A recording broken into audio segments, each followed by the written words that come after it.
Adding background music to your videos can greatly enhance their appeal and engagement. CapCut, a popular video editing app, provides an easy and user-friendly way to incorporate music into your videos. Whether you're creating a vlog, a montage, or any other type of video content, background music can set the tone and make your videos more enjoyable to watch. In this guide, we'll walk you through the process of adding background music to your videos in CapCut. We'll cover the essential steps, from selecting the right track to adjusting its volume and duration, so you can create captivating videos with the perfect soundtrack. So let's get started. So, guys, first go to Google and search then CapCut. So, click the first link and wait sometimes to load your screen.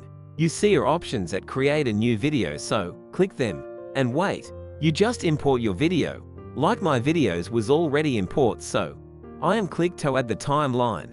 All right, and you see left audio options. So click them and you see music and sound effects. So I am search a music like nature and I am play to check all music. Like this music is so great. So I am drag and draft to attach this timeline. And I am split to the music in the timeline. Alright, guys, this is the so easy trick to put background music in CapCut. Okay, then not download any YouTube music. Okay guys, if you want to like this video, so don't forget to like and subscribe.